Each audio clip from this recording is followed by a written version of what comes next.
Hi, I'm Will. And I'm Luke. And this is Will and Luke Discuss, a vodcast and podcast where we discuss content related to psychology, personal growth, self-development, and well-being. This episode, we're discussing Why Zebras Don't Get Ulcers by Robert Sapolsky.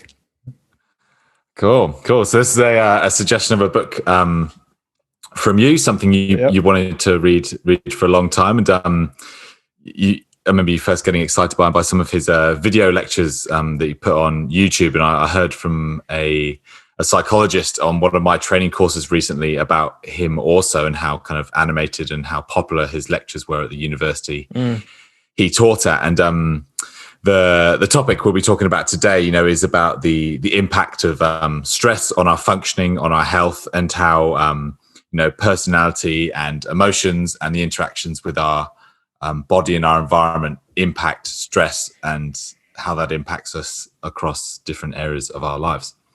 That's right. Yeah, this book's kind of like a classic in the field of, stress specifically, but just mental health generally. And like you said, I followed one of his courses online back when I was in a amateur psychology group where we would watch courses and chat about them, and I really liked him. And so this book of his has been on the back burner of mine for a while, so I'm really pleased to get into it. It's pretty as you say, it's on the topic of stress, what stress is, all the physiology of it, and how it affects our life, and briefly what you can do about it. He has one chapter on the end of managing stress, which it's definitely it's quite a heavy book in terms of its scientific information, I suppose. For the general reader, it's quite there's a lot of depth in each chapter, and it's quite dense in that. But I think there's definitely some lessons and learnings we're able to extract from it and chat about today. I think I suppose kind of before we give like a brief explanation, I think my interest in kind of continuing this book after you suggested it is just how it can.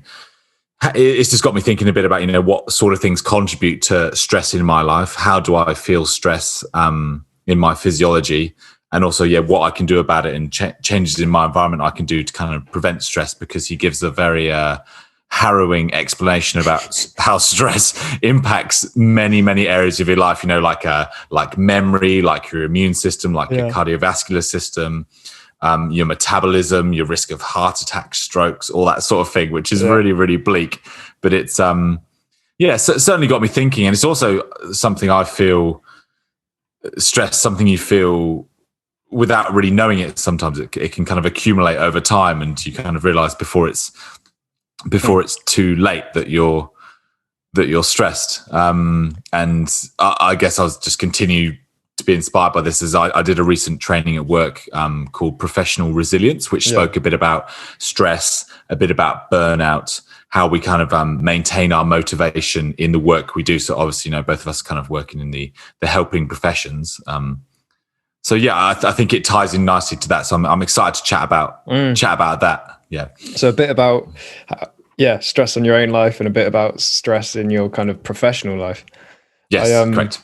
Yeah, definitely going to jump on what you said. For me, this book, as you point out, it's like the first few chapters are just explaining what stress is, and then basically the bulk of the book is going through different topics on how it can affect all these different things: aging, metabolism, sexual functioning, all the ways in which stress can mess up your life. And then it ends the book with what you can do about it. And I think for me, the take-home message was really integrating the physiology into my, I guess, subjective sense of, am I feeling stress or not, and not allowing myself, or raising more awareness to it, as you point out, so I don't allow myself just to normalize it as I'm feeling slightly tight in the chest for half the day and just feeling like that's fine and that's what people should feel like. It's like, no, actually that's worthy of doing something about, and integrating into your life ways of keeping yourself calm and relaxed at times, so you can kind of stave off some of these bleak health prospects that he paints in the book. I think it kind of goes a step beyond some of the mindfulness practices we've spoken about, which can often, not always, but can sometimes neglect the body as a point of awareness to focus on. I think it's definitely, I suppose, highlighted that, what parts of my body should I be paying attention to? Like, what are signals of stress and tension for me to focus on and be mindful of in my meditation practice as well. Nice. So should we dive into what stress is? I think that's absolutely. I think it'd be good to talk about what his definition of stress is, and I suppose why he thinks it's so important for us to cover. Yeah. So I'll give it a crack at starting, and you help me fill in some gaps. So sounds great. He starts off really talking about this godfather of the field, as he calls it, Hans Selye, who was handling lab rats, and I can't remember, he's measuring some sort of hormone he stuck in them. But it turns out that the control group and the group he was testing both got stomach ulcers. And he eventually found out it wasn't because of anything he was doing to them, like scientifically, it's because he kept dropping them when he tried to inject them and chasing them around the lab and basically just stressing them the hell out. And he came up with this term from physics, stress, to label this general response we have to our body being out of balance. And then for the example that Sapolsky uses for the rest of the book is this idea of a zebra and lion on the savannah, right? So zebra's there minding its own business. A lion pops out to chase at it. Of course, all this physiological stuff's going to happen to the zebra so it can run away. It's a dangerous situation. It is now stressed, and everything it does in its response is to get energy and oxygen to the most important muscles as fast as possible to escape the danger.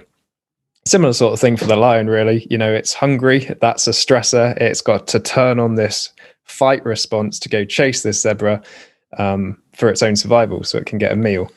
But so we can go into what actually happens there. But the idea is that in humanity, we trigger this same stress response, the same overgeneralized energy, but we trigger it chronically by our psychology and by social stresses, not by the short-term physical stresses that it evolved to actually respond to. And that's why all these negative health consequences can happen.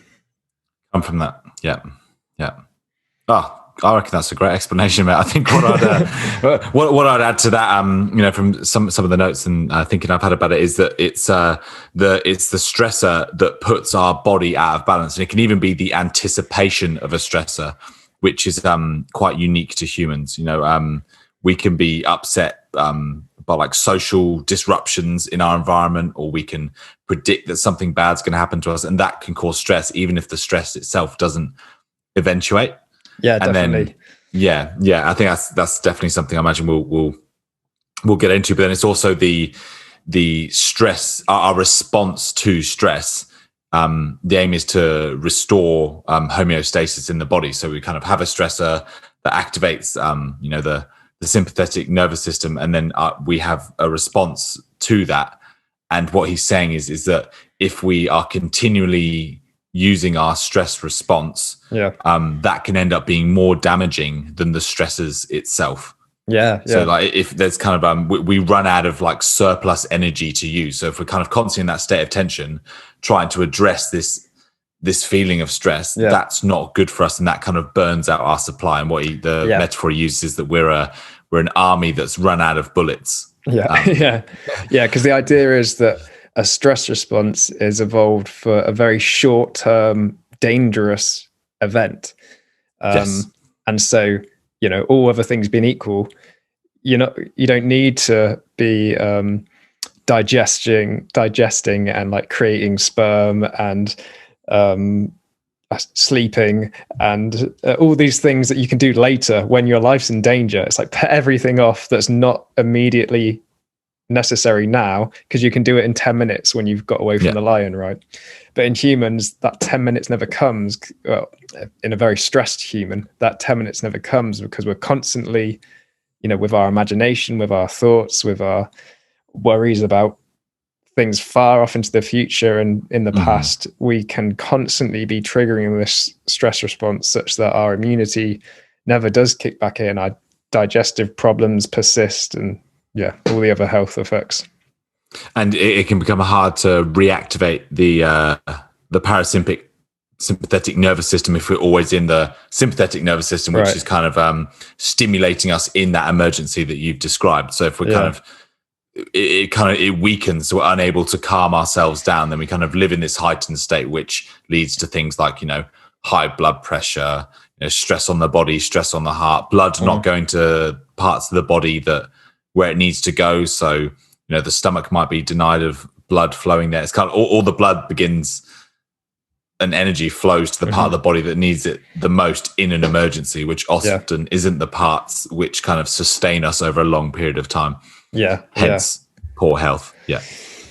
So there were like two, he kind of covered two systems in the body that respond to stress. First, the nervous system and then the endocrine system. And you've touched on the nervous system there. Then the nervous system's much faster. So that's kind of the first port of call, and it's what's referred to as our fight or flight response, right? Yes. So as you already noted, we've got two parts of our autonomic nervous system. That's our like involuntary nervous system. And one's the parasympathetic and one's the sympathetic. And the parasympathetic's like your brake and the sympathetic's like your accelerator. So when you need to be calm and vegetative and not do much because you've eaten and you can have a rest and chill out, that's where your parasympathetic's online. But when you're in danger or need to have energy and do things, your sympathetic kicks in. And it's all about trying to get as much energy to your major muscles as possible. So you breathe quicker to get more oxygen in, your heart pumps faster to get that oxygenated blood around, blood goes away from your sort of skin and into your major muscles like your thighs and stuff so you can run. Your body your adrenal glands secrete adrenaline and other hormones which trigger things like getting glucose and fat from your fat cells into the blood system. And that's all great if you want energy for the moment, but in the long term that can have effects like putting on weight and getting diabetes. And what was amazing about that is that was sort of, that would happen regardless of diet, because you're pulling in energy from reserves into your blood system. And so you wouldn't even necessarily, I mean, obviously if you had a bad diet, that's going to up the effects, but you could have a perfectly good diet. But stress could add things like diabetes and weight gain into your life, which was, incredible. Yeah, I found that really interesting. Like it goes into really scientific depth, kind of about like different parts of the body and how things are like secreted or produced. And it's very much in depth. I found the bit about how hormones get secreted during the stress response particularly interesting. Like those hormones functions are for kind of day-to-day use and kind of giving us a sense of like balance, whether that's from the thyroid. Or in terms of, noradrenaline. There's a different name they call it in the book, actually, don't they? So we call it adrenaline, but in America they call it epinephrine. So epinephrine, there's adrenaline and noradrenaline in British, and then in American it's epinephrine and norepinephrine. And I think it's kind of, if they're like too heavily secreted, then that can cause a whole heap of damage to us as well. That's kind of what we associate with like feeling like pumped up and like numbing any pain when we're playing a game of sport when we're super pumped to play. I think one bit I found interesting in relation to that is that he's saying that we need to learn to turn the stress response off. So it's kind of, it can become a habit that we turn it on in stressful situations, but kind of with stress management we're able to find ways to not constantly activate the stress response to every situation. It's almost kind of like a muscle you can build or a habit you can make. Yeah, well, that kind of goes into what actually is triggering our stress response as people, right? Because we're not being chased on the savannah by a lion. And the psychology of what the way we see ourselves in the world and the way we appraise and interpret situations is actually what's triggering our stress response. So, we're getting stressed about, I mean, some things are very real still, but they're still about the future, right? Like finances and relationships, and they're not about your stomach being ripped out by some predator, are they? Well, what he's saying as well is that in the modern Western world, we have regular intermittent stresses, as opposed to kind of those, compare it to the zebra, which would be like, what, I don't know, obviously I don't know how often that would be, but it'd be like a once in a while sort of thing, or like once a day or once every few days, whereas we're kind of constantly confronted with lots of mini stresses throughout the day, and it's kind of not surprising that it's easy not to shut off from those if we're constantly being spiked and triggered and fired up, whether that's through like technology, bad news, through increased work hours, stress at work. It just made me think a bit about like how regularly throughout the day do I feel stress, or moments that kind of like are a bit jarring or like fire up that system within me, or whether it's kind of better to kind of, face one scary challenge at a time as opposed to kind of intermittently doing it throughout the day. Yeah. So I just want to cover the other system before we perhaps dig into how this really affects our lives. So that was the nervous system route, right? It's going through your sympathetic nervous system is going through your spine and going through nerves that attach to all the different organs in your body, and that happens very quick because it's electricity essentially. The slower route is through the blood, so your endocrine system. So here, you perceive a threat, and then your hypothalamus tells your pituitary gland to send some hormone down to your adrenal glands, which sends out glucocorticoids. And these are a selection of hormones that he refers to so much. Like every chapter he's banging on about these glucocorticoids. And I guess compared to the sympathetic nervous system, which you can turn on quickly but also turn off quickly, this stuff takes ages, but maybe like more minutes and hours to recover from once the stress is gone. Whereas you can turn the parasympathetic on by just taking a slow out breath, but the effects of it takes a while for stuff to flush out your blood, basically. It goes around the system a lot. So you can feel the effects of stress even after you're actually no longer perceiving it. So it still takes a while to retract. And like you say, if you're constantly having intermittent stresses, then the glucocorticoids, the hormones in the blood that are triggered by stress, never really get a chance to go back to baseline. So you've got this sort of chronic elevated stress hormone, the cortisol. Yeah, I think so. Are you kind of happy with having covered both those systems? Do you feel like we're kind of given a good that's like the science overview? That's kind of out the way, isn't it? Like that's what's happening regardless of the stressor. Like those are the things that go on. Yeah, I think it's in terms of like reading it, like I read it, I understood it.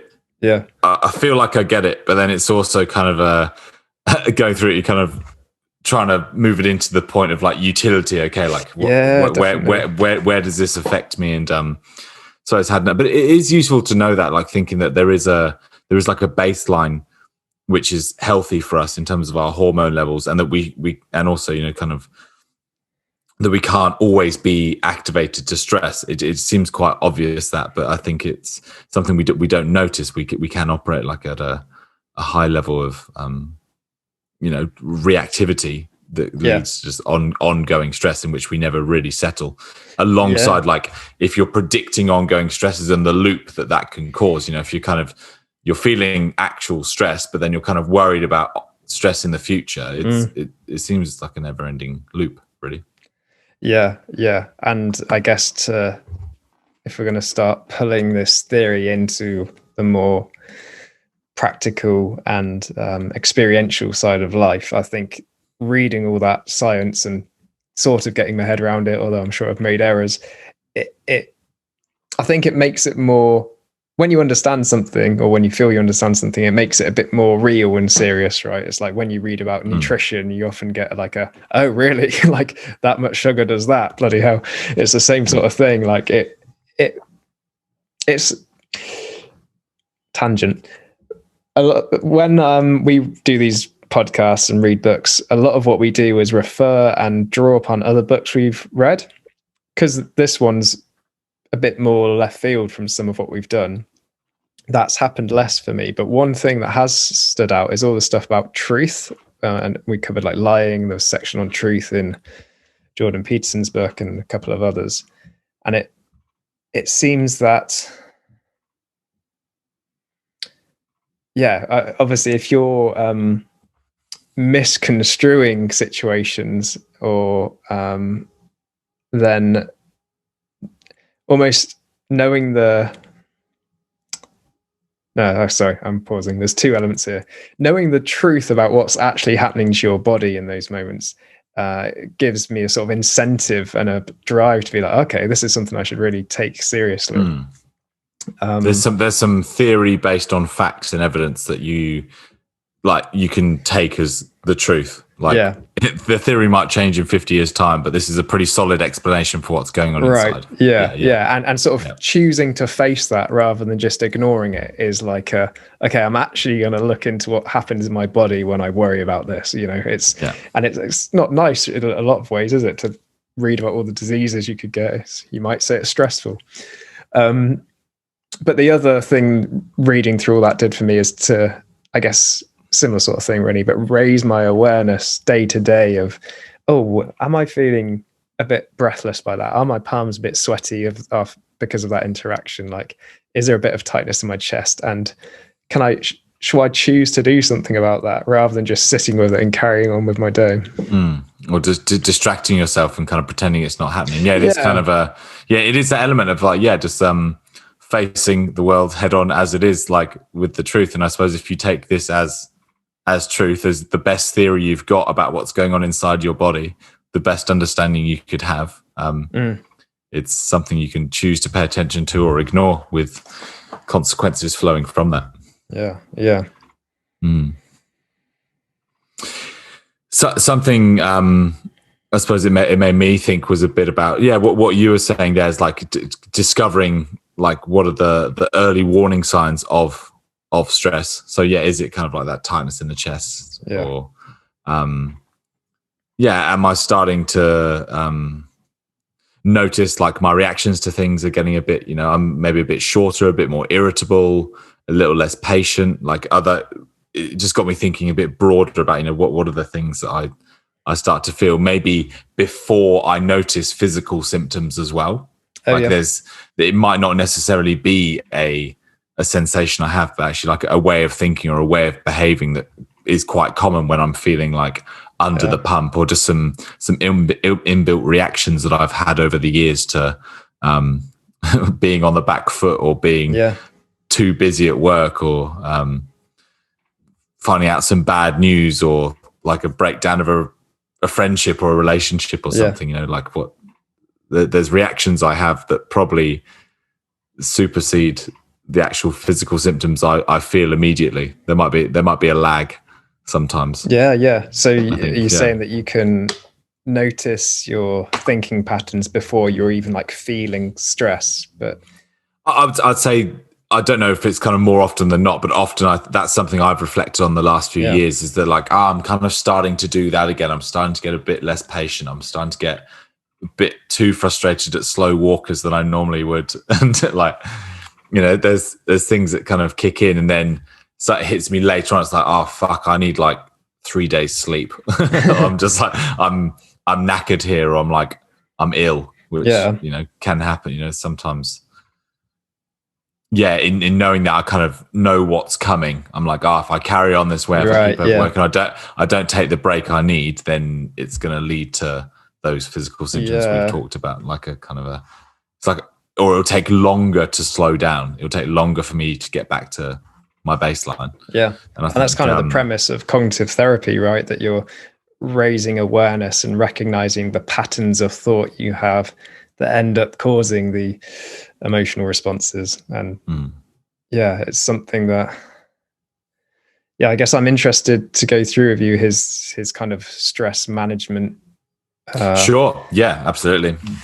And perhaps we can compare it to stuff we've already like consumed, because for everything, he's obviously an awesome scientist and he's very funny. But I imagine for someone who wanted a book about coping with stress, they might be disappointed that it was basically one chapter. Yeah, so I think the best thing to get stuck into here would be the second section of the book called like stress management. So in the chapter, why is psychological stress stressful? Yeah. A bit that really stood out to me is the stuff around predictability and control. Yeah. So he's saying like when things are predictable, our stress response goes down. There is a caveat on that I'll touch on later. So basically saying if we have there's more predictability in situations in our lives, whether that can be put in through like routine, structure, friendships that are predictable, like you're less likely to kind of just be like absolutely like sideswiped by something out of the blue. Like we can plan ahead, our stress response goes down. But the moment there's like that loss of predictability, life becomes uncertain. We're not quite sure where the next stress is coming from and what it's going to be, but we know it's coming. Like there's that sort of total loss of it. That's when our stress response goes up, which kind of leads back to what we said earlier. So we're constantly in this like response mode. Yeah. I think that the caveat he's saying on predictability is that predictive information is helpful, but it needs to be specific and close to the event.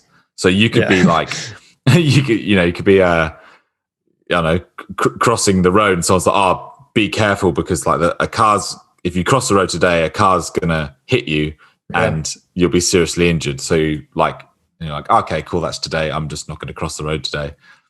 But then if someone's like, in 70 years time, a car's going to cross the road and going to hit you, like that's not useful predictive information. Like it needs to be like contextual and close to the time that event could happen. These were like thought experiments, right? Where he said, imagine someone omniscient could tell you what was going to happen in the future. When and would that not be helpful? So, I'm with you. Yeah. So it's like to know that if you knew, as you said, that your risk of being hit by a car today is high, then that might be helpful predictive information. But if your risk at some point in 70 years that could just trigger more stress as you worry about this thing that's way off and out of your control at the moment.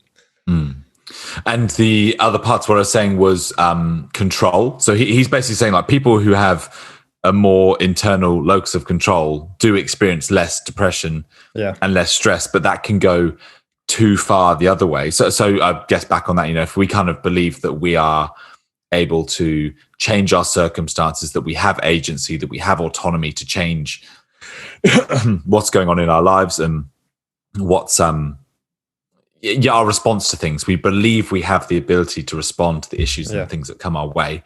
That's good. That relieves us of stress and gives us a sense of kind of power in the situation. But if we go too far the other way, in which we think we can control, we think we have control when we actually don't, then that can lead to a level of self-blame and frustration and guilt, which isn't helpful to us as well. So if we kind of think that it's hard. There's a difference between like responsibility and control. Like we're responsible for our reactions, but we don't necessarily have the ability to control other people's thoughts, feelings, actions, or circumstances. And I think there's quite a fine distinction to be made there, is that we can be open to situations, we can expect the worst and kind of accept the world as it comes to us, but also in the knowledge that we can't control absolutely everything. and when things don't go the way we want them or the way we hope to control them, we can end up like stressed, depressed, frustrated, guilty, shameful. Like, I wonder, I don't know. I wonder if there's something in there with 7 Habits and his circle of influence and circle of control. I'm wondering if you might be able to add to that. Yeah, well, this is, I mentioned this briefly a moment ago, that the idea of truth and being honest with yourself and people in your life, that we've covered many times in different books, came up for me again with this, right? Because it's like, control is good if you are actually in control. Like it's good to believe you have control if you do have control, and it's stressful to believe you have control when you don't, because like you say, if someone had an accident and you believed it was your fault and it wasn't, you're going to feel unnecessary stress that is unhelpful. Because even if it kind of like you did play a role in this accident, the most helpful thing to do would be to know exactly what role you played in the grand scheme of things, and not to sort of lie to yourself that like, oh, that's nothing to do with me, and not to be like, this is all my fault, because either way it's going to be stressful, right? But really looking in on the truth of the situation.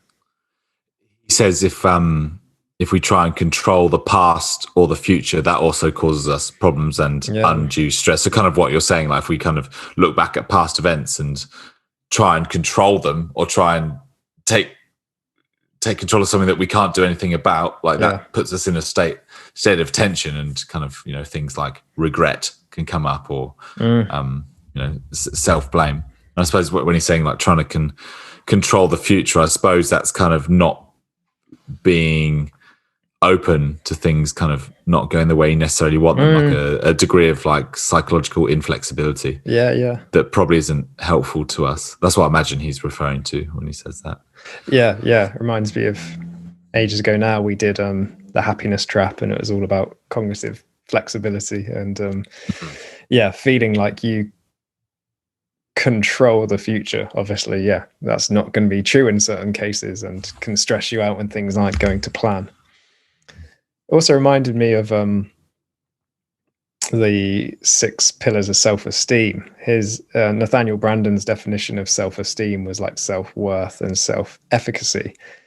And if you have very low self-efficacy, that is no confidence you can actually do anything, then your kind of locus of control is going to be very external. That like, well, there's nothing I can do who am I to do anything in this situation? I'm useless, kind of thing. And that's going to obviously be very, very stressful. And he didn't talk in this book what can lead to us having a sort of internal or external locus of control, but that's perhaps where the more psychotherapeutic theories could help us fill in gaps around what happens to us in childhood and our attachment figures and how we're raised, and how that all has an effect on how we see ourselves, how we see the world, and how accurately we see ourselves in the world, how capable and confident we see ourselves, and that's going to determine how in control and predictable we feel things are. And also kind of what role that plays as well. Like, is it a sense of like you control things in order to protect yourself from unpredictable things, like, if I can control my environment to the absolute best of my ability, then that leaves no room for the unpredictable. I suppose for people who've had unpredictable childhoods or just tend to have unpredictable lives, it's not surprising that kind of that switch to be like, right, I'm going to make sure that everything's okay and I'm not subject to any undue stress. But then it can lead to being stressful in itself due to the maybe being let down, or just the world being the way it is, that things don't always end up the way you want them. And I guess it's what's the actual threat underneath not having control or predictability in this situation. Because so we've talked about psychologically, obviously there are very real situations where it's actually dangerous and you are out of control, you're in sort of war or something, and I guess I'm sort of brushing that aside because it doesn't really apply to my life. But like, that's very important. If you're actually in situation, these aren't just mechanisms that have backfired. It's good to actually know if you are in control or not, or if you can predict situations when you're under real threats. And that refers to living conditions and income and food and all that sort of thing. Some of the more basic needs, as well as ones higher up on the run. And so I guess what's the threat underpinning the control or predictability? And something that was interesting that he talked about in that is, lots of the time we stress ourselves out for fun. So we go on roller coasters, we watch horror films, we might to some degree playing sports, and it's like what we're doing in those situations is the same as play. So in play, you're wrapped in a safe context, but within that context, you're giving up control and predictability. And that can be exhilarating, exciting. So, an example of, you go bungee jumping and it's scary because you're jumping off a precipice, but it's within the safety of, you kind of trust that these guys know what they're doing. They've probably got some sort of license, and, it's not the first time they've thrown someone off this cliff. It's not actually... you feel safe enough that the unpredictability and loss of control is fun, which I found quite interesting. There remains a degree of predictability there, right? There's some kind of structure around it within which you can kind of dive in and play. And I guess that can go for many different areas of life. But I guess if it's kind of the structures themselves that keep you safe, which is often kind of like where we live, how we eat, what we like, all those basic needs we have. But if they're not there, then it's kind of it's hard to play safe. You could, if that's definitely true. But for me and you and a lot of people listening, it's going to be like we're feeling stressed in a situation that doesn't really have any fatal underpinning threat to it. And it made me wonder. And I know you've consumed some Alan Watts. He's a philosopher who talked about this idea of treating life as play. Yes. Sincere, not serious, right? That's that one we listened to in the car on the A303. And I just wonder if that could also be if you could reframe stressful situations to such a degree where you're like, look, I'm here on this planet, I'm giving things a go. Life can be a bit of a laugh, that I'm just giving a crack and whatever happens. So obviously that's way easier said than done. But if you could somehow embed that as a value, I could imagine how situations which are very psychologically stressful but actually don't have fatal threats underpinning them, you could perceive to be more playful and take less seriously.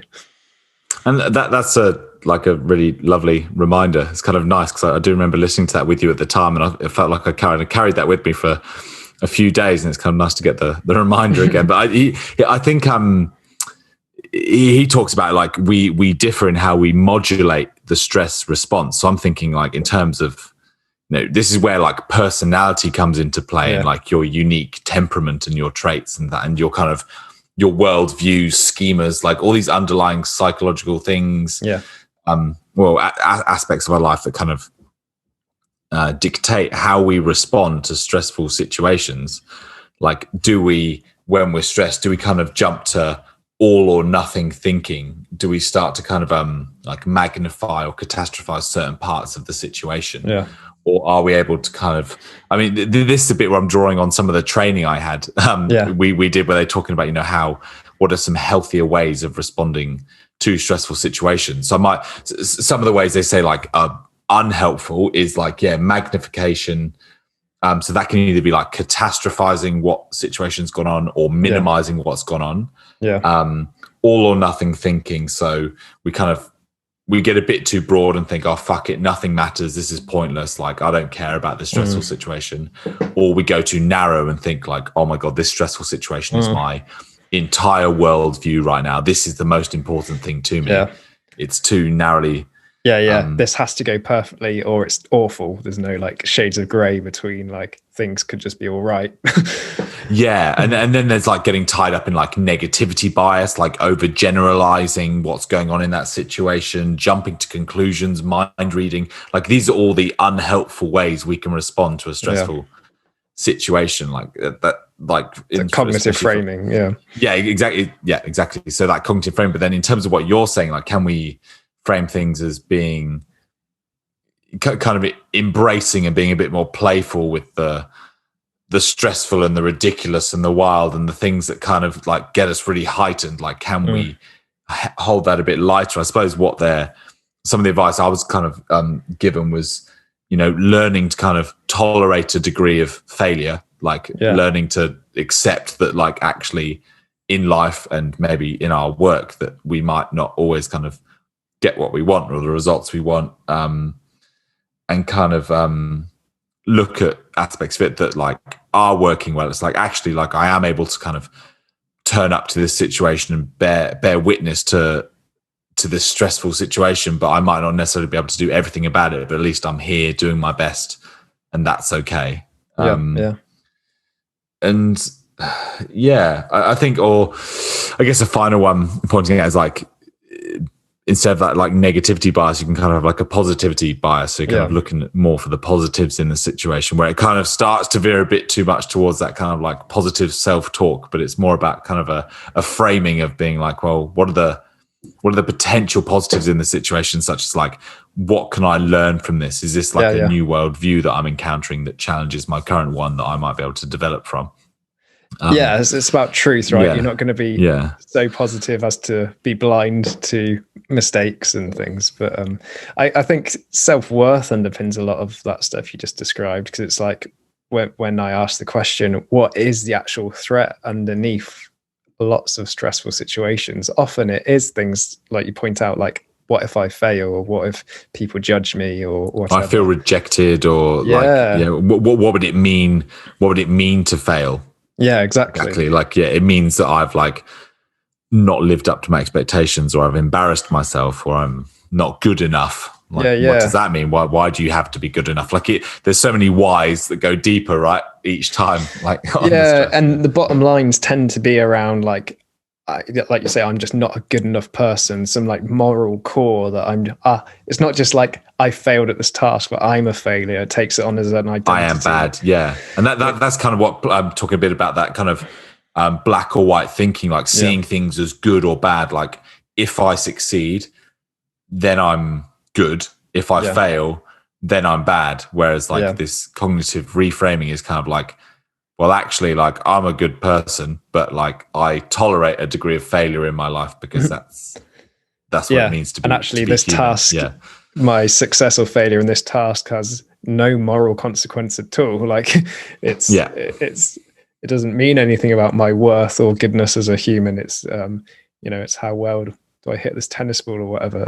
It's a whole other realm that's outside of morality and worth. But obviously, they can all get intertwined. Yeah. So, I mean, go on. I was going to say, I think this is where the book gets really fascinating, when you start to think about kind of how the cognitive aspects of our lives impact the physiological aspects of stress. Like, this is where it really starts to intersect, that like the way we think about stressful situations, the way we think about pain, the way we think about the things that happen to us have an effect on our physical bodies and how we respond, tolerate, and endure stress going forward. I think that's the real crux of the book. Like, there's an overlap that goes on here, and this is and where they're usually two worlds that keep to themselves. It's like, no, actually, the way you see yourself has an effect on how much cortisol is in your blood and how likely you are to fight off a cold. Like, they're not separate things, because the way we perceive ourselves and our situation triggers our amygdala and our hypothalamus and a pituitary gland, and it sets off all these hormones, and it's like that. They are the subjective and the objective are obviously two sides, but they're two sides of the same coin. And it's like the way we appraise our situation determines, what our body does with that. I think that ties in a bit to the chapter he talks about, stress and depression. Is that kind of what's happened when people kind of,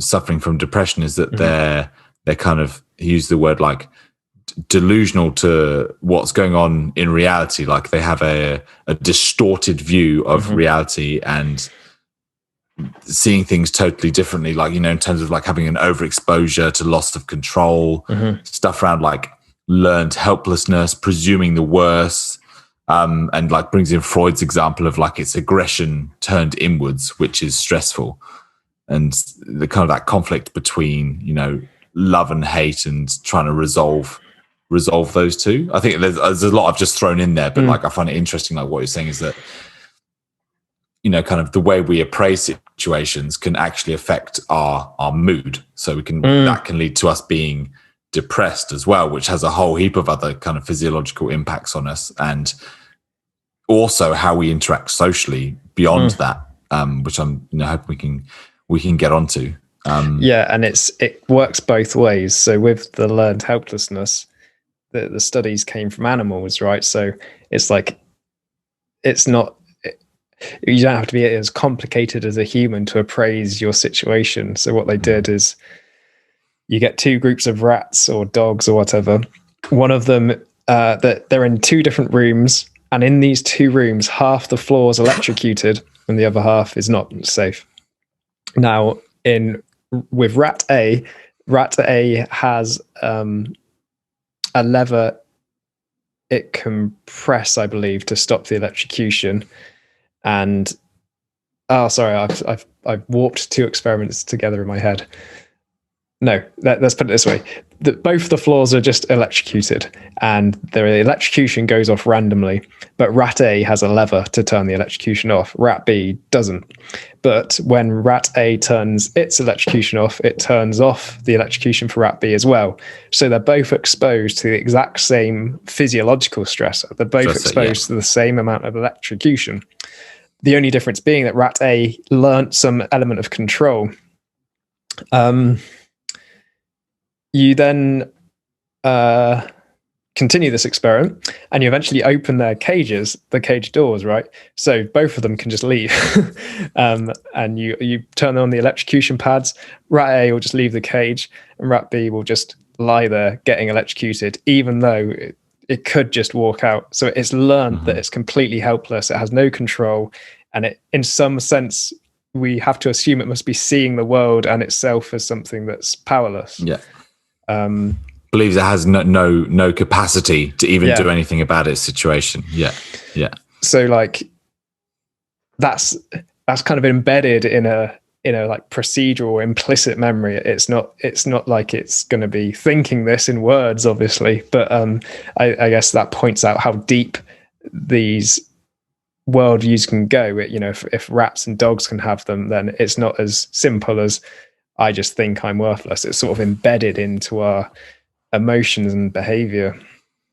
And you can imagine like over a period of time that kind of that's just carried on into all situations of life in which like there any possibility of kind of making things better or moving oneself forward is kind of eliminated by the fact that this person has learned helplessness and doesn't want to change their situation, even if they know it's going to be something that's beneficial. Yeah, it's like they know perhaps logically or explicitly, but embodiedly they don't believe that. It's you could say, well, yes, technically I couldn't see, I can just walk out of the cage, but it doesn't feel true. I think that's the big difference with these things. And with the animals, you can unlearn learned helplessness by physically walking their legs out of the cage. And if you do that enough times, it will learn that it can do it itself. So, perhaps there's some scope there for sort of behavioral therapy in humans, and that when we just really experiencing ourselves having mastery and control, we sort of embody that sense that, maybe I do have more control than I think in the world. It's something comes up at work, working with people kind of with have major depressive episodes or, ongoing depression or suicidality, in terms of their, we really focus on people's like activities of daily living. So really just being like, try and just get up in the morning and just like get outside for like a 2-minute walk, or just really encouraging them just to do like one simple thing that's like beneficial. Like you're having to like aim small over again, some people used to working full time with families and that sort of thing, and then they kind of have this experience in that the simple things become so hard at that moment in time. And obviously the stresses surrounding that as well, like the feeling of I can't do the things I used to be able to do, and there's kind of like an added layer of kind of guilt or like worthlessness and hopelessness that kind of adds on top of that. It's like, well, I don't feel great and I'm not going to get better, and every time I try it doesn't work, so it's kind of a total loss of motivation and comparison. Even if it's comparison to your prior self, I used to be able to do this stuff. So, just because I got up this morning and went on a 2-minute walk, I'm not going to take reward from that. I used to be able to go jogging or whatever. Yeah. Yeah. And you kind of, it can sound patronizing when you give that advice, but I think that's something, that's a framing we give people. It's like when you're in this, in this way and in this mood, like you're not going to be seeing things in a positive light. You're going to be having a negative view on our suggestions, I suppose. Yeah, and it's reframing it to take those wins. So it's the same, if you broke your leg, if it started, yesterday you were able to do a little bit of physio that you weren't able to do the day before, you would feel great about that, even though perhaps a few weeks ago you could have jogged a marathon. But it's like, well, I can't have the marathon standard when I've got a broken leg. My standards have to change. And I think perhaps by recognizing the actual physiology of depression, we can allow ourselves, in the same way we would change our standards of a broken leg, we change our standards with depression. Like, it is much more difficult. So these things are wins. Obviously you try and convince someone who's depressed that it's much harder, but that would be my kind of take on that. I'll be interested to have a kind of, as we're heading towards the end here, I'll be interested to chat a little bit about just kind of like the social impacts of stress and the social contributors of stress. I think we've already touched base on, kind of, the foundation things of kind of like, wealth and where you live and income and those sorts of things. I think we've kind of brushed on those. I'm thinking more in terms of kind of your social supports, friendships, family, having those sorts of people around, because he obviously advocates as, a way of managing stress is to have, positive supports for you. And he talks a bit about, having outlets for frustration. So if we've got more people around us, we can share our frustrations with them, which kind of does like alleviate a bit of stress. We don't have to kind of hold our anger or frustration on our own. And then also that if you've got a trusted support network, you're more likely to be support seeking when things aren't going well. So you're like more willing to reach out and ask for help, which can alleviate stress as well. So I think there's two things I was interested in. I wonder whether they interested you, or there's any other aspects of social lives, stress and impacts. Yeah. Well, so no, I hear that. And the way I was weaving to that place as well was this idea of self-worth and comparison, and where that comes from in terms of hierarchy and rank. That he talks a lot about different species, and the baboons, it's like in a stable hierarchy, the negative effects of being at the bottom of the social hierarchy, the bottom of the pecking order. It's like everyone's beating on you. You pick your food and someone steals it. Like, you don't get any mating opportunities. You have less fleas picked off your back. It's like there's just so much more stresses to be at the bottom of that place. And Jordan Peterson would say that when he in 12 Rules for Life, it's like things get exponentially worse when you're at the bottom of the ladder. And it's kind of more complicated for us because we, for loads of reasons really, but like we can compare ourselves, especially nowadays, to things we see. We're used to being we've evolved to be in tribes of like 150 people, but now we have access to like millions of people in both real and fiction, but we can see and compare ourselves to people on social media and celebrities and friends and different people doing in different places in society. And so yeah, I think that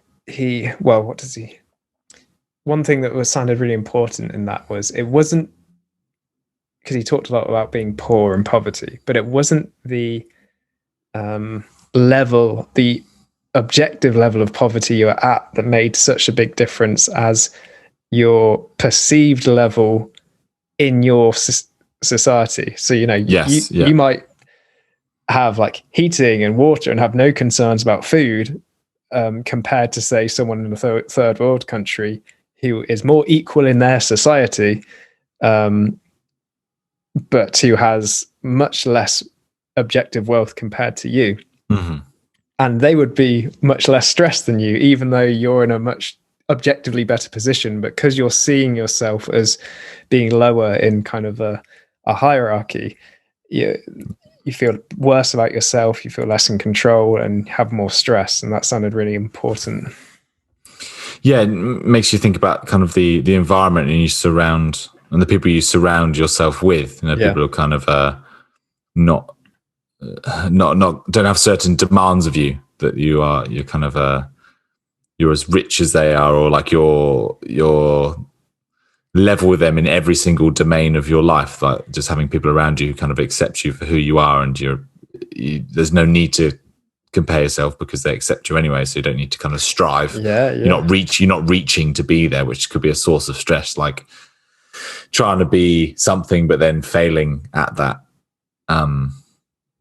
as opposed to just kind of having people around you who are just totally accepting of who you are. Yeah, well, I guess that changes the value you put on different hierarchies. So like, let's take something like physical attractiveness. I mean, I was going to say it's out of your control. To some degree, it's in your control, in terms of grooming and exercise and whatnot. But on the whole, you're born with the bone structure you have and that sort of thing. The face you got, yeah. Exactly. And I mean, you could talk about surgery or whatever, but you could imagine someone who, that for intents and purposes is objectively not very attractive and just doesn't care. It's just not something they place value in, and they're happy and they have friends and partners and get on with their life. You can have someone who's perhaps objectively very attractive and are constantly worried about it and stressed by it and comparing themselves to other people. So it's where you stick value on these hierarchies as well. And as you say, like having people around you who help verify that you're just okay however you are helps lots of those hierarchies just to be irrelevant to you. So did any of the bits about having outlets of for frustration, or having people to reach out for social support, strike a chord with you at all? Yeah, definitely. Yeah. So outlets, I guess I found it a bit vague what counted as like an outlet. So, he talked about baboons, like hitting baboons lower than them in the social hierarchy, and that being an outlet which helped them, but obviously not the baboons that got hit. And so I guess, it's like socially contextualizing our outlets, things like hobbies, exercise. So I imagine you pointed this out earlier, that being able to express your frustration in words and feel like someone gets it and understands you. My guess would be that was be a great outlet as well, because you feel seen and understood. Which, to me, obviously, it makes loads of sense to be able to feel okay, having people you're close enough with to talk to about how you're doing. It's from the profoundest of suffering to just your daily little squabbles. I think that having someone to talk to can be a great outlet for frustration. I was thinking maybe just kind of just quickly going through like his final bullet points for the key takeaways for managing stress, and then maybe just kind of I'll go back to you and ask what your main takeaways were. Yeah, from the book. Sounds good. So what he says, the main things of managing stress is kind of, especially when we're older, is being needed and being respected. So that would go for kind of older age. That's kind of a need at that age. He says exercise. So in terms, we're talking about there, in terms of having an outlet for, he says like there's a certain degree of like tension we can release through doing like strenuous exercise, and obviously the positive hormones that are released from doing that as well. Endorphins released. Just on the first one, I think probably, I think he was suggesting that probably everyone needs that, like to feel needed and respected, but you're more likely to lose your outlets for that as you get older, because if you're not in, you might get a lot of that from your workplace, right? Especially if you've if you've climbed up to some degree of authority in work and then retire, you're losing a lot of your kind of social esteem. So, and your social circles like get smaller. So I just kind of wanted to note that I think we all need those things, but it's probably in the elderly that they're more likely to get lost. What was the second one? Exercise. Exercise, yeah. So I think there's two reasons that was helpful. One was the physiological stuff. So all what we've been talking about, this stress response, is your body telling you to run, to exercise, right? It's like, get the hell out of there. You've got all this excess. So run. You've got all this excess glucose and fat in your blood that you've pulled from stores to give you energy. You've got all this extra oxygen. Your heart's beating faster. Your breathing's quicker. It's like, just use it up. Run. Don't just stand still and feel the tension. Like, use it for something. So it can both be that, but also just it's what your body's like craving for you to do as well.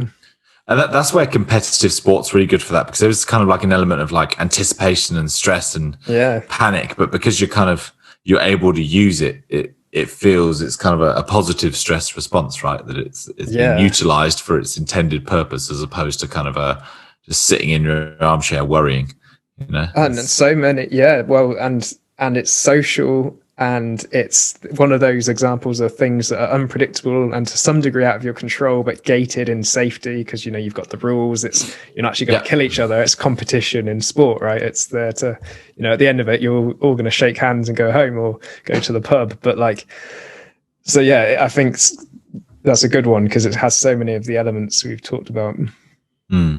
Other one is kind of what we spoke about in terms of like that cognitive framing, is not avoid globalizing your stresses. So in terms of one stressor just totally takes over all of your life. That's basically what he was referring to there. Strong social connections of benefit for you. He suggested going to psychotherapy in terms of like for your work. People coming to you.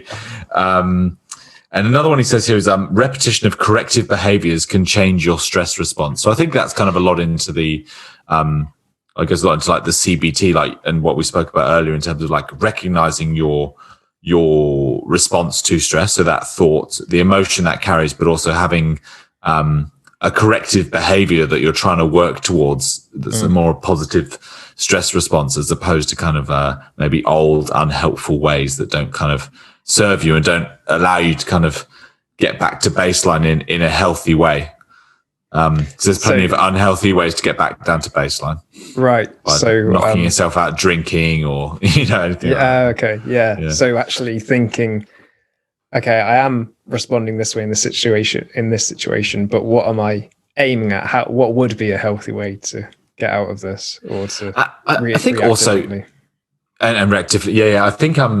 I think also it kind of comes back down to those basics and things we've spoken about at length, and we enjoy talking about, kind of habits and structure and who you spend your time with and where you put your energies. Like what kind of corrective behaviors and structures can you put in place to make your life, kind of going back to a little bit more predictable. So kind of like waking up in the morning and deciding what clothes you're going to wear isn't another micro stressor throughout the day, or, kind of worrying like, I don't know. There's an endless amount of things that are worried about what train you're going to get. You know what train you're going to get to work. You know what time you're going to get up. You know what you're going to wear. You know what you're going to eat tomorrow. Like, you can cut out a lot of small, unnecessary, minor stresses throughout the day that you're not kind of like, fuck, I've got to get this done, but like jittering around. And that's, I guess that's kind of occurred to me the same. Yeah. Well, no, it's great. And it's so, you can go so deep as to talk about looking at your sense of self and self-worth and changing that. But then, as you point out, there's things that can be so simple, like you might just never have been taught to use a diary. It's just never came up in your family. And it's like, well, if you just put all your appointments in one place and look at them that day, then they're not going to like pop out and like stress you out, and you're not going to miss things as much and feel bad about that. And going back to the Marie Kondo stuff, if your house is a tip and you can't find anything, like, it's unpredictable, it's out of control, it's just like, maybe tidying up for you can just be a way just to make your environment much more predictable and in control, and you don't realize the knock-on effects of the everyday stresses of not being able to find where you put that phone number and all that sort of stuff. And even kind of going to another level of, what we talked about in Horizon 5 and 6 and getting things done, and Tony Robbins, weekly review and reflecting back, like actually having the importance of a weekly review, being able to be like, okay, where am I putting my energies? Like, am I spending too much time doing this, too much time doing that? Is doing that stressing me out too much? Like, getting a really broad view of like what parts of your week are actually stressful, and kind of there may just simply be challenging, and a challenge you really, really enjoy, but kind of in doing that too much can lead to kind of a burnout or an overstress. And I think a perfect example is with our work. For you, I know you've spoken before about times when you've had maybe more clients on your books than maybe your lifestyle or the demands of your life at that point in time could handle. And I don't know, for me, when I've picked up extra shifts at previous jobs or things like that, it's a stressor I'm choosing to do. Yeah. Like a challenge that I enjoy, I find rewarding, has meaning, but it can tip over to a point where it's actually, it's too much. And if I don't kind of take that step back and think about what are my priorities, like, am I just doing this for money? Yeah. Or is it causing me too much stress? Like, that's the kind of decision-making matrix I've got to have here, is like, where's the balance? Like, what value is more important to me? And am I going to be more stressed because I can't pay my bills this month? Or am I going to be more stressed because, maybe I could just like lose out on a few $100 and just like accept like not doing the shift, and that's fine. I'll be less stressed. I'll get a better night's sleep and use that time for something else. And that goes back to a theme of the podcast, which is like, when are you kind of striving for more self-improvement out of who knows what reason? Like, you don't feel good enough perhaps, and versus being able to sort of enjoy the moment and be kind to yourself, the Tara Brach stuff and the self-acceptance.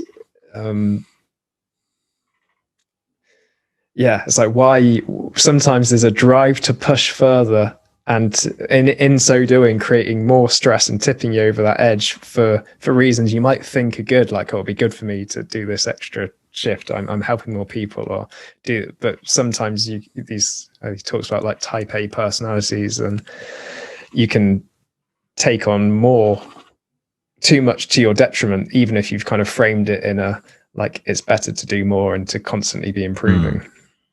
And it's a really hard one to find balance in. But I think, as you say, like, in understanding the physical impacts that has on you, it's like, well, fuck, I haven't slept properly for like 3 weeks because I'm doing 3 hours extra night trying to do this project so I get XYZ. I mean, it's like, maybe something else needs to give, but you need to maintain your health and your diet and your exercise, but like, maybe you need to not go out for your mates for dinner 3 nights a week, just in order to find that balance. And I think the only way to do that is through kind of like a weekly reflection, or just some sort of like higher level thinking in which you're kind of strategizing how you spend your time, because I think we just simply can't do everything in every domain of our lives 10 out of 10 all the time. Yeah. We can't be building new friendships and you know, like being at absolute peak health whilst doing like 3 jobs and doing like, it just gets too much. And there's kind of an inherent stress in trying to balance that as well, let alone actually physically do the things you're trying to do.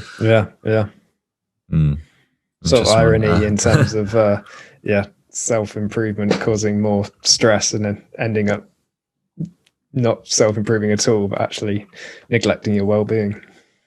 Well, I think in terms of we've had that before with this podcast, where maybe we've a couple of times we've tried to do 2 books like 2 weeks apart or something, and it just gets too much, and then it starts to feel like difficult to maybe get through the book or give it the time and consideration it needs. So like it's an area of like we're obviously enjoying it and we're passionate about it, but then it gets to a point where it can become stressful doing something that was once just something you did for pure enjoyment. I don't want too many areas of my life to kind of tick over into that zone of just being like, I used to love this, but now it's stressing me out. Yeah, well, that's a great point. That's a great one for us to perhaps finish on discussing, because it inherently involves both of our experiences. But it's something that we both enjoyed reading things and sharing what we're reading and chatting about it. So we decided to record some of those conversations. And as you say, you start booking them in, and actually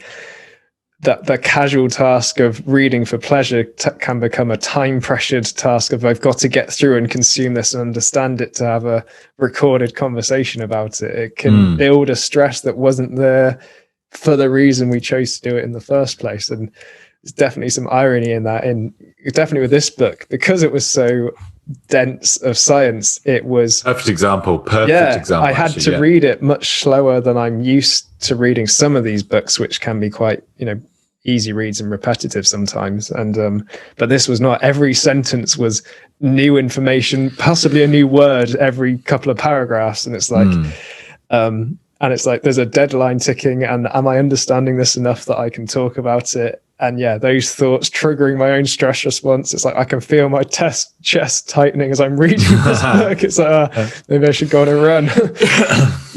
Get off, and I think I can feel that happen in other areas of my life too. And I think even just kind of talking now, especially this last 10-15 minutes, has really made me realize that actually, kind of try and keep a bit of balance on that. That kind of I want to make sure I'm kind of doing things for that are meaningful, but doing it in a way that's kind of balanced and not putting pressure on myself. Like trying to do as many things as possible in that, what Tony Robbins described as like time of your life.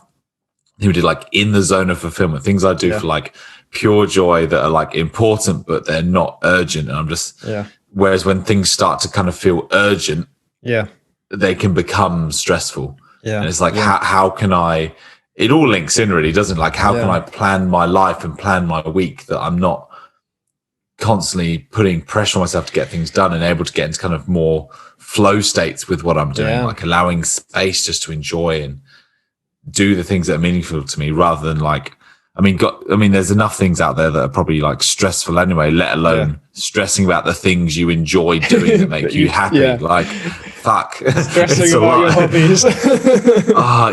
Like it happens at the gym. Sometimes I'm like, I've got to get to the gym tomorrow, but like, I really want to go. But also, is there a healthier attitude towards that, a healthier way of kind of keeping fit without like having to lose sleep to get up to the gym and go get up to go to the gym, I think that's, for me, that's where I would love to really ingrain more of this, seeing more of my activities as play, and not to the degree that I don't take them, as Alan Watts would say, sincerely or even seriously, but with that element that, at the end of the day, at the end of my life, this doesn't really matter. And not in a bleak, nihilistic way, just in a like, you can smile and have a laugh and joke about these things because, our predicament of being a human on this planet is kind of funny.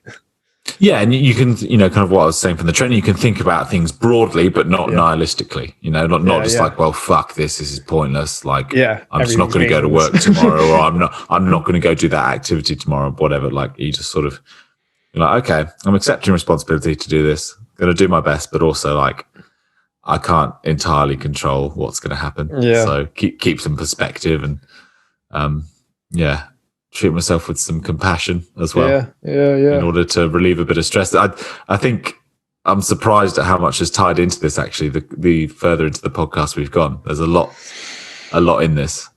I think I'm glad we did it. I'm glad we did it because it's raised awareness of particularly the physiological impacts of stress, but also ways to kind of manage that through some of the strategies we've spoken about. Yeah, and I think in other books. Yeah, to some degree, what we have already covered a lot of in other books leading up to now are all great.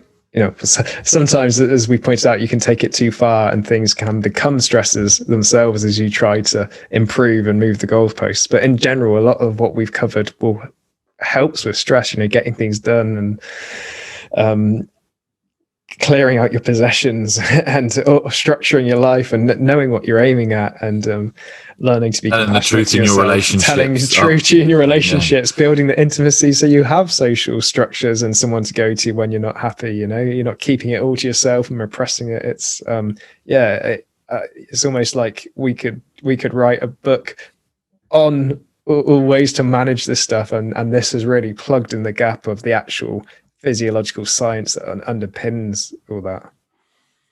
I think that's just an absolute fantastic summary you've just given. I think that's great. I think that's really good. Yeah, I think you've summed it up really nicely.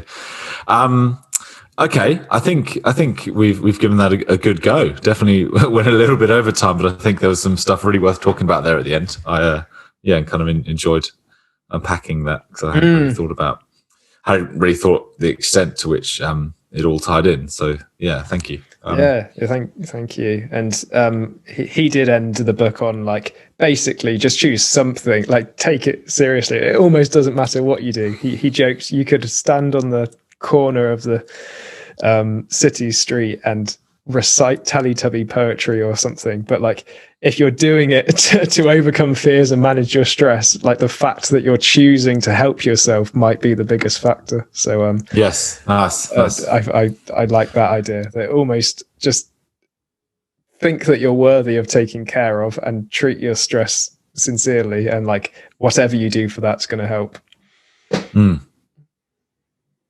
That's a really nice way to end it. I like that. Okay, so next week we're unpacking the Building a Second Brain by Tiago Forte. It's not a book yet. I heard that he might be writing one, but it's a system of knowledge work, how to contain.